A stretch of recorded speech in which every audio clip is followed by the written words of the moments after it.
Hello बच्चा लोग। मैं आपकी दोस्त आपकी टीचर जपनीत और आपका स्वागत है जपनीत की व्याकरण शाला में। चलिए, कल हमने संधि पढ़ी थी। हमने कुछ संधि छोड़ी थी, मतलब पूरा नहीं पढ़ पाए थे हम, तो वो आज हम कंटिन्यू करते। कल हम व्यंजन संधि पढ़ रहे थे, उसके कुछ टाइप्स पढ़ लिए थे, कुछ बचे थे, तो वो अभी आपकी स्क्रीन पर जो है विजिबल हो रहे होंगे। वो 4 जो बचे थे अभी हम पहले वो पढ़ते, ठीक है। चलिए, छतरी वाला छत्व, छत्व संधि। इसका रूल क्या है? किसी वर्ग का फर्स्ट सेकंड थर्ड फोर्थ वर्ण, ठीक है, या फिर र ल व ह कहाँ है? प्लस से पहले हो और उसके बाद आधा श हो तो क्या हो जाएगा? श के स्थान पर छ छतरी वाला आ जाता है। छ के स्थान पर छ छतरी वाला आ जाता है, ठीक है। फिर क्या हो गया? जैसे एग्जाम्पल देखो, एतत् शोभनम, एतत् शोभनम, बीच में च आ गया, एतत् शोभनम, ठीक है, एतत् शोभनम। तो क्या हुआ? ये जो आपका श है, इसकी जगह छ छतरी वाला आ गया और उसके ऊपर ओ की मात्रा वैसे ही है। तत्छुत्वा, तत्छुत्वा, इसमें क्या होगा? तत्छुत्वा, तत्छुत्वा, ठीक है, क्लियर है। फिर चलिए नेक्स्ट क्या है आपका? नेक्स्ट आपका बोलता है च का आगम, यानी कि च का आ जाना, ठीक है। ह्रस्व स्वर प्लस छ छतरी वाला हो तो च आ जाता है, ठीक है। अब ह्रस्व स्वर क्या होते हैं? ऐसे स्वर जिसे हम बोलना चालू करते हैं और वो तुरंत ही खत्म होते हैं, यानी कि छोटे वाले अ ई उ और री ऋषि वाला सब छोटे वाले हैं, ठीक है। तो ये आ जाता है आपके ह्रस्व स्वर में। एग्जाम्पल देखो, तरु छाया, तो ये हो गया तरु छाया। अनुच्छेद, ये हो गया अनुच्छेद, ठीक है, बीच में च आएगा हल्का सा। फिर ये समझ आया। नेक्स्ट, र का लोप तथा पूर्व स्वर का दीर्घ होना। इसकी पहले कंडीशन देखते हैं फिर समझते हैं। र प्लस र, अगर आपका जो प्लस का साइन है उससे पहले भी र है और बाद में भी र है तो क्या होगा? फर्स्ट र लोप, मतलब कि फर्स्ट र जो है वो हट जाएगा और जो पूर्व स्वर उससे पहले जो भी स्वर है वो दीर्घ हो जाएगा। जैसे स्वर राज्यम, यहाँ से पहला वाला र हट गया तो क्या बच्चा? स्व प्लस राज्यम हो गया। अब व में क्या है? पीछे छोटा अ होगा तो वो बड़ा अ बन जाएगा, स्वराज्यम। ऐसी नीरोगः, ये हो गया नीरोगः, ठीक है, नीरोग, बड़ी बड़ी ई की मात्रा आ गई, नीरोगः, पहले था निर्रोगः, ठीक है। अब फिर क्या लास्ट इसका? न का अणा होना। इसमें बहुत सारी चीजें आपको दी है कि अगर प्लस से पहले आपका र ऋषि वाला र, श या कोई सा भी स्वर हो, ह या व में से कुछ हो, या क वर्ग और प वर्ग का कोई वर्ण हो न के प्लस के पहले और इसके बाद आपको न दिया हो नलके वाला, तो ये बन जाता है अड़ा, तो ये बन जाता है अड़ा। एग्जाम्पल देखो, नरा नाम, ठीक है, अड़ा बन गया नरा नाम, नरा नाम हो गया। ऋषि नाम, जब अड़ा बन गया तो ऋषि नाम, ठीक है, ऋषि नाम। क्लियर हुआ? आज अभी हमने 4 व्यंजन संधि पढ़ी है, इसके बाद हम विसर्ग संधि पर चलते हैं।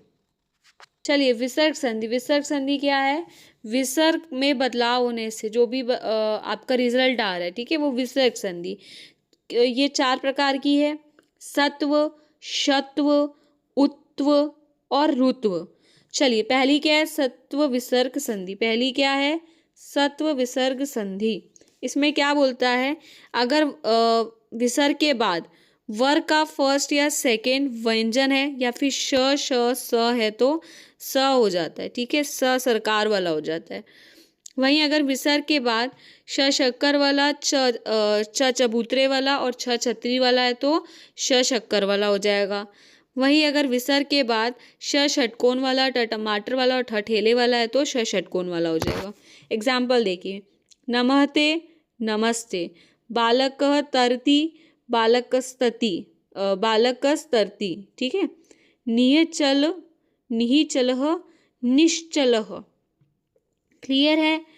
क्लियर है। सेकंड पे चले हम। सेकंड विसर्ग संधि है शत्व विसर्ग संधि। इसमें क्या है?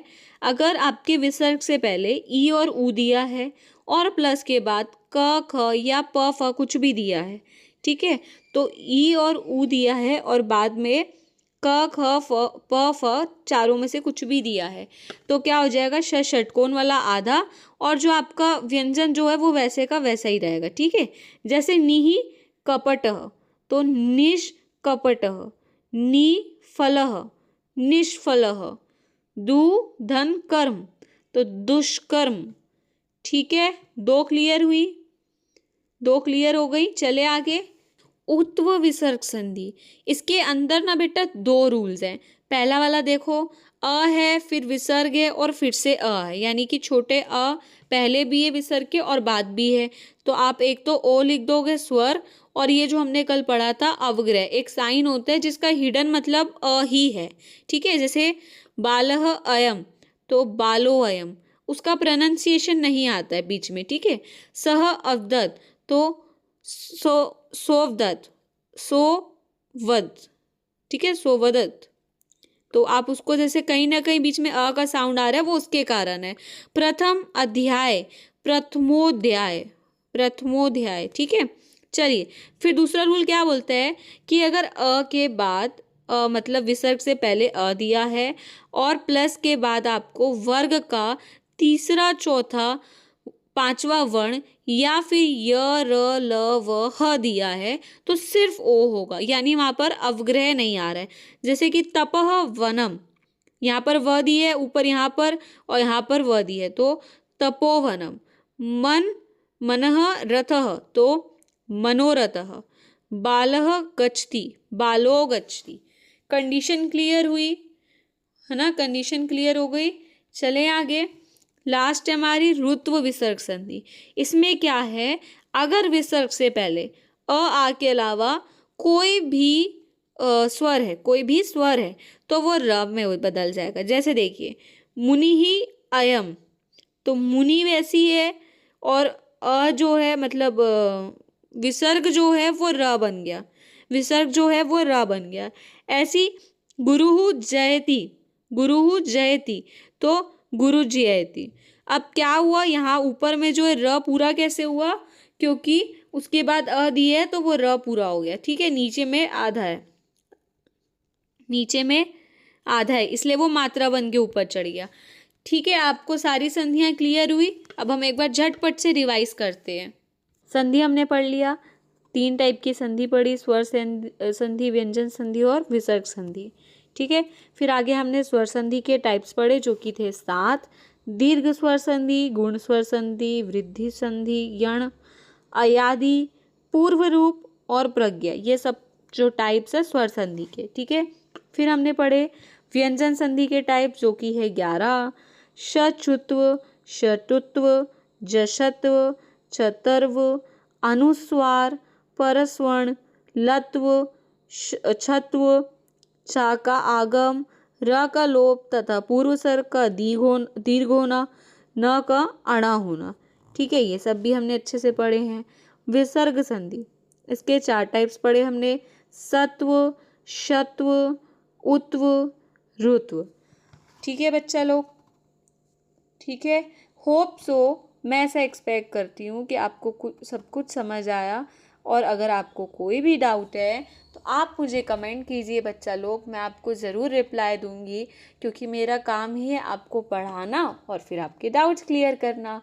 और वीडियो अच्छी लगी हो तो लाइक कर दो, दोस्तों से शेयर भी कर देना, चैनल को सब्सक्राइब भी कर लो बच्चा लोग। अब आपसे मुझे एक बात करनी है कि ये जो हमने इतने सारे टाइप्स पढ़े ना संधि के, हो सकता है आपके कोर्स में इतने सारे टाइप्स ना हो, आपको ऐसी थोड़ा थोड़ा बताया हो। ठीक है, लेकिन मैंने बोला कि मैं बेसिक्स पढ़ाऊंगी तो संधि भी कहीं ना कहीं बेसिक में आता है। तो 10th वाले बच्चे, 9th वाले बच्चों के लिए ये बेसिक है, वहीं 6th 7th 8th वाले बच्चों के लिए ये टफ होगा। तो आप अपने कोर्स के अकॉर्डिंग पढ़िए। जब आपका कोर्स ख़त्म हो जाता है, आप खाली हैं, तो आप ये एक्स्ट्रा चीज़ें भी पढ़िए। इन संधि में से जो संधि आपके कोर्स में है आप पहले वो पढ़ लो, उसके बाद आपके पास टाइम है, आप पढ़ना चाहते हो तो आगे का भी पढ़ लो, क्योंकि आज नहीं तो कल आपको वो चीज़ पढ़नी ही है। तो आज क्यों नहीं पहले से पढ़ के चलते हैं। चलिए, होप सो आपको मेरी बात समझ आई। ठीक है बच्चा लोग, चलिए फिर हम मिलते हैं कल हमारे फेवरेट टॉपिक में। ठीक है, बाय बच्चा लोग।